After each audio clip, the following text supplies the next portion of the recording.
itu kan jadi yang kita bahas sedikit ini menyangkut juga mengenai seperti tadi bilang mau dibuatkan rancangan undang-undangnya Betul. segala macam. Itu kan berarti kan menyangkut mengenai aspek hukumnya ya, Betul. Bang Mas. Nah, Mas saya mau tanya nih, kenapa Abang ini pilih kuliahnya di hukum? Iya, iya. Apakah ini relate dengan yang sekarang sudah dijalani? Atau Iya, iya, gimana? iya, iya. Atau ya coba diceritakan dikit dan nih yang mungkin ada yang sedikit menarik di balik itu. Baik, baik. Mhm. Ya, kalau pertanyaan itu memang Mhm. kembali lagi ke masa kecil ya, Ya. ya kan. Kebetulan latar belakang orang tua saya, Ah, saya manggilnya Baba ya, kalau Iya, bapak itu iya. Baba, kemudian ibu saya panggil Mak, itu dua-duanya orang hukum, Oh, ya kan. gitu. Jadi karena mungkin setiap hari yang kita Hmm. lihat di lingkungan rumah itu terkait masalah hukum, jadi Hmm. memang ada keinginan lah, ada motivasi, ada Ah, cita-cita di sana. Oh, kepengen juga nih seperti Pengen orang juga tua ya. ya kan, dengan kuliah di Fakultas Hukum. Nah, Ah. alhamdulillah kesampaian. Kesampaian.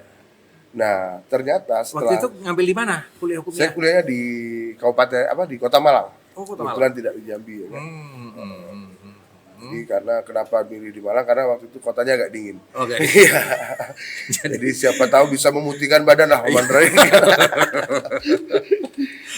iya iya itu mungkin salah satu ini juga Iya. ya pilihan ya betul Iya. betul. Nah, terus Jadi waktu kecil ya kan, Ah, ah. sebelum saya masuk di Fakultas Hukum, yang ada dalam pikiran saya bahwa Fakultas Hukum itu hanya fokus kepada 3 bahkan sampai 4 lah ya bidang pekerjaan di aparat penegak hukum ya, kita tahu ada kejaksaan, ada kehakiman, kemudian mungkin di kepolisian juga di pengacara ya. Saya pikir hanya terfokus pada 4 bidang saja. Ternyata setelah kita masuk di Fakultas Hukum, ternyata tidak membatasi itu, ternyata luas. sangat luas sekali ya kan. Saya masih ingat betul apa yang disampaikan oleh salah satu dosen saya yang mengatakan, kalau kamu ambil Fakultas Hukum jangan terfokus pada 4 hal tadi, pada 4 bidang pekerjaan Iya. tadi.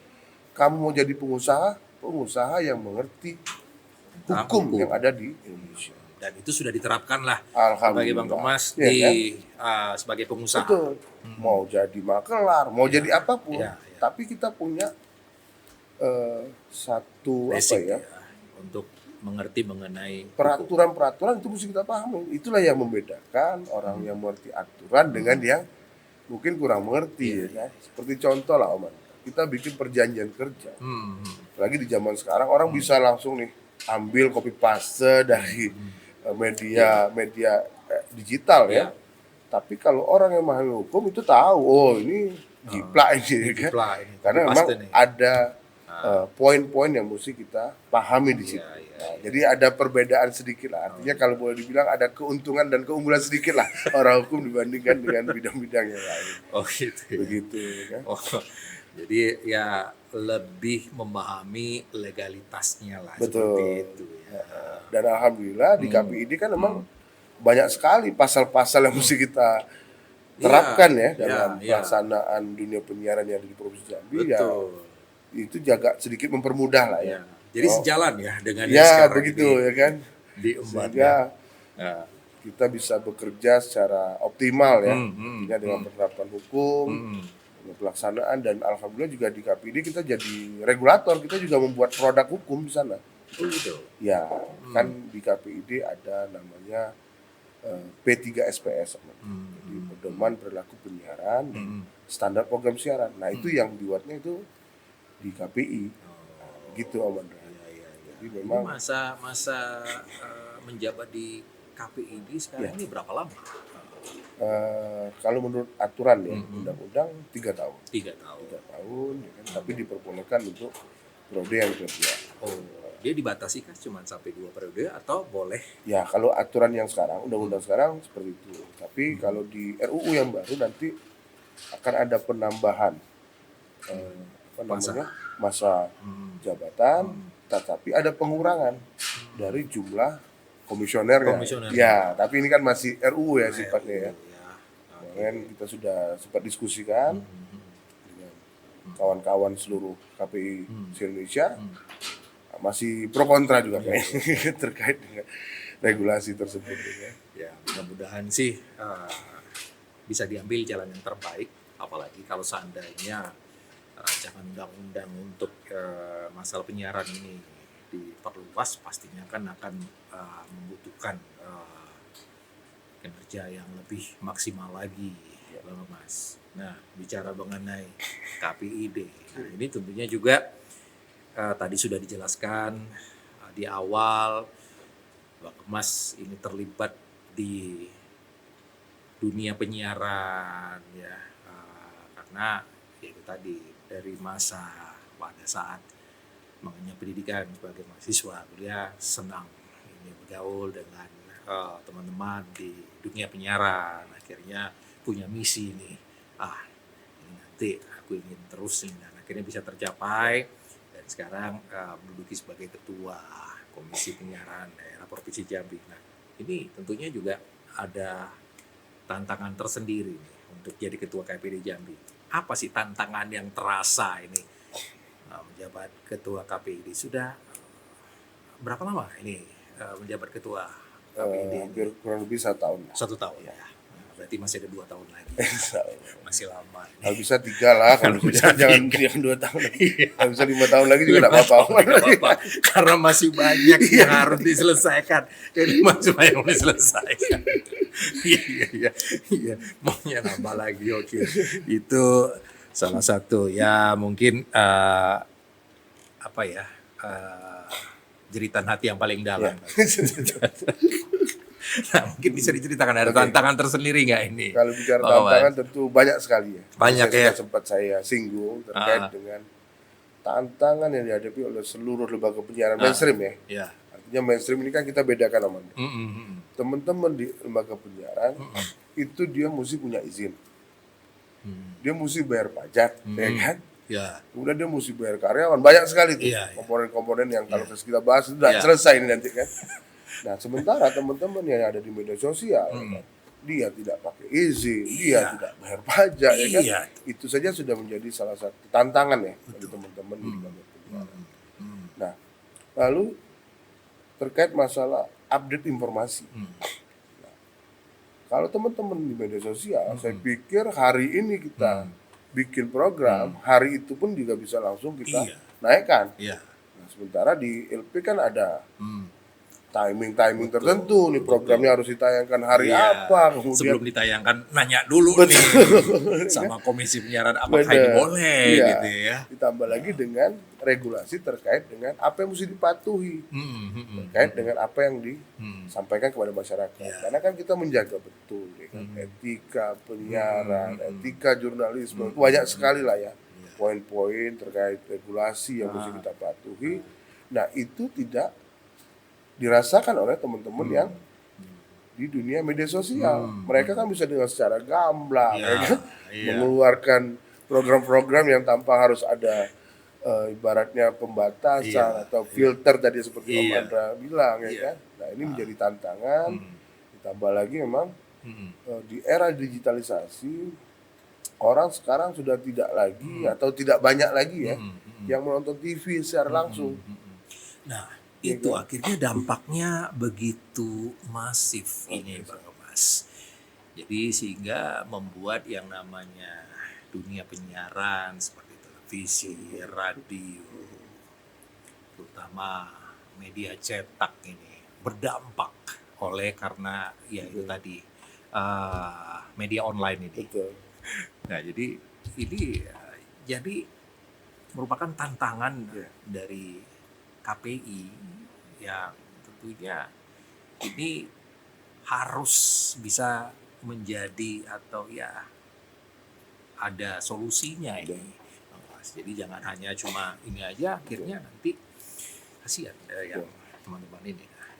Terus mungkin itu tantangannya yang lebih besar lagi ada ini Bang Mas. Ya tentu kita sudah melihat ya teman-teman di lembaga penyiaran itu sudah mulai berinovasi. Kalau selama ini mungkin hanya siaran di televisi ya, maksudnya yang layar monitor TV di rumah. Sekarang kan kita sudah bisa menikmati seperti contoh di Jambi TV programnya kita kalau nggak sempat nonton TV bisa lihat di media sosial Media juga sosial kan, media ini ya, juga kan. betul betul. Bahkan ada beberapa program yang kita lihat itu lebih banyak nontonnya melalui gadget Iya. dibandingkan dari, Iya. dan itu kan bisa dilihat kan. Betul. Artinya dari inovasi-inovasi tersebut kita sangat mengapresiasi apa Jadi, yang dilakukan oleh teman-teman ya di Kalau boleh penyiaran. dikatakan mau nggak mau ini Bang Mas, Betul. harus berinovasi, harus dinamis, kalau nggak ketinggalan. Ya.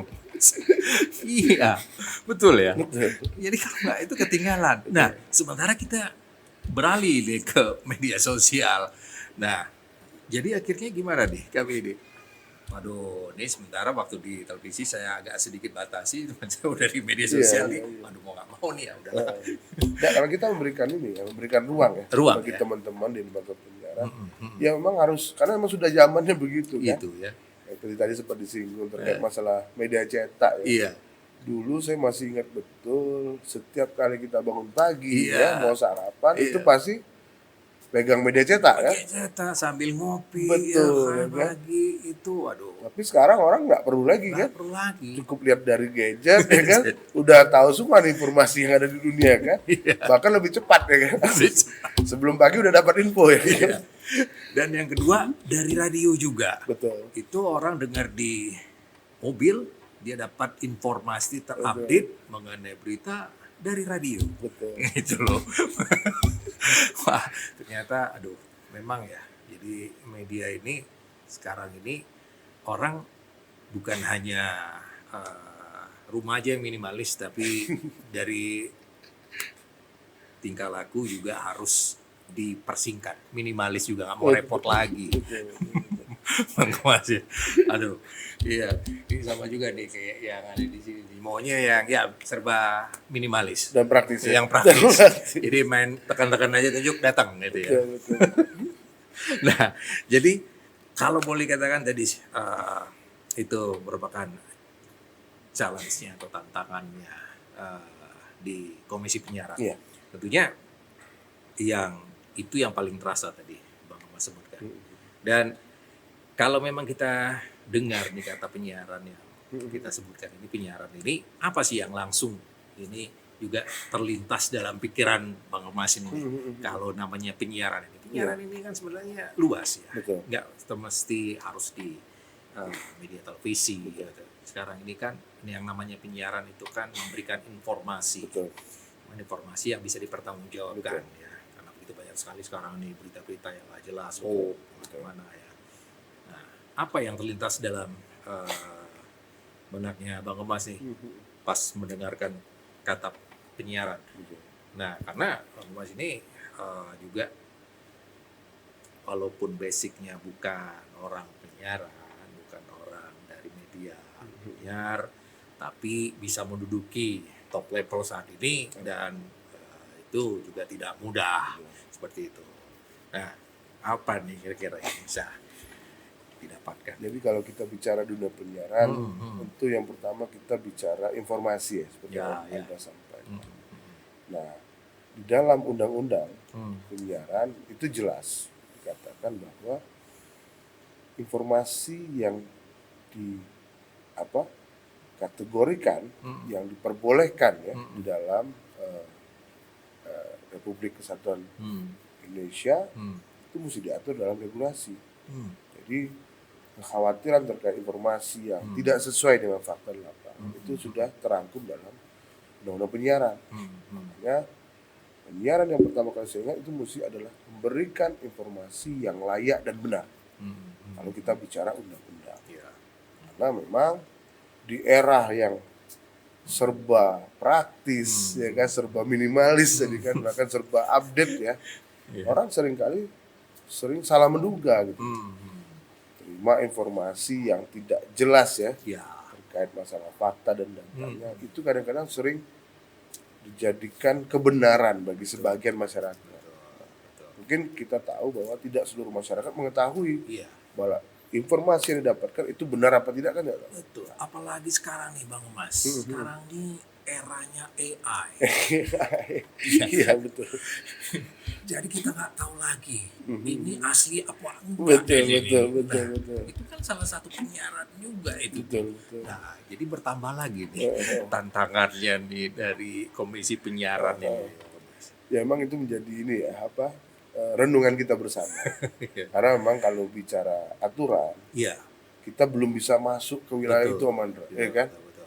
Makanya tadi saya sempat sampaikan, kita banyak dapat pengaduan. Oh ini begini, Iya, ini. Tapi kan memang kita enggak kewenangan, kita mau ngapain ya kan? Berbeda nanti ketika RUU ini disahkan menjadi undang-undang, wah kita bisa masuk ke wilayah-wilayah itu. Apakah itu tidak selagi itu nanti disahkan? Iya. Seandainya, mudah-mudahan sih. Amin, amin, amin.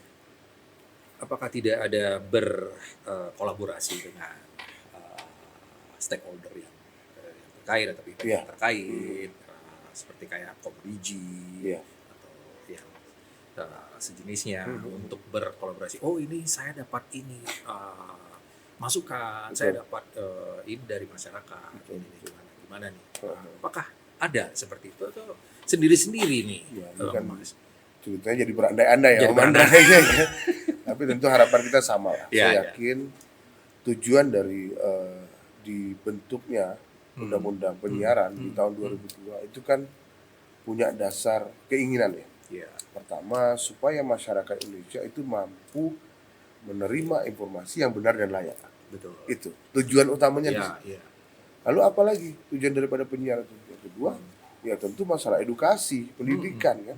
Kita kan punya calon-calon pemimpin masa depan yang Ya, benar, ya. ya kan? Ya. Nah, kalau tidak kita bekali pendidikan yang baik Ah. ya, yang sesuai tentunya dengan Ya. kebiasaan ataupun perilaku di Ya. Indonesia, artinya dengan jati diri ya di bangsa kita. Tentu kan kita khawatir juga nih, karena informasi kan masuk nih Ya. bukan hanya dari dalam negara kita, tapi dari luar juga bisa Iya. masuk. Nah, Masuk. itulah tadi salah satu benteng mungkin ya bahasanya ya, bentengi dengan edukasi.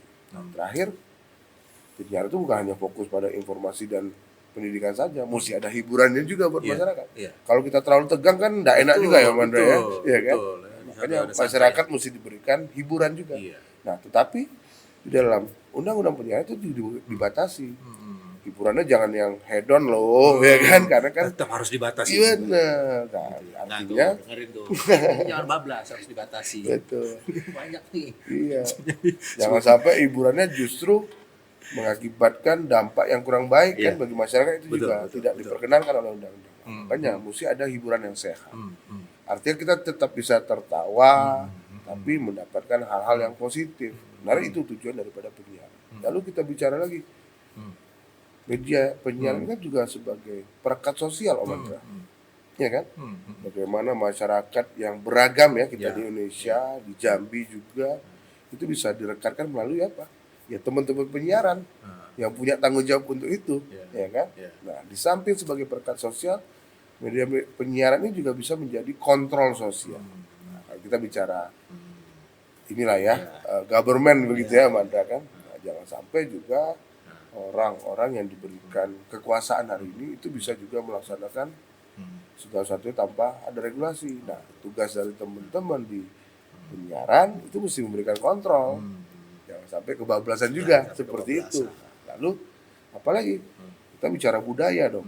Nah, karena memang KPID ada di setiap daerah, nah, tentu kita bicara budaya Jambi, ya kan? Kemarin KPID sempat bekerja sama dengan lembaga adat, bahkan kita menghadirkan langsung nih ketua lembaga adat, kita kumpulkan seluruh teman-teman di lembaga penyiaran yang ada di Provinsi Jambi.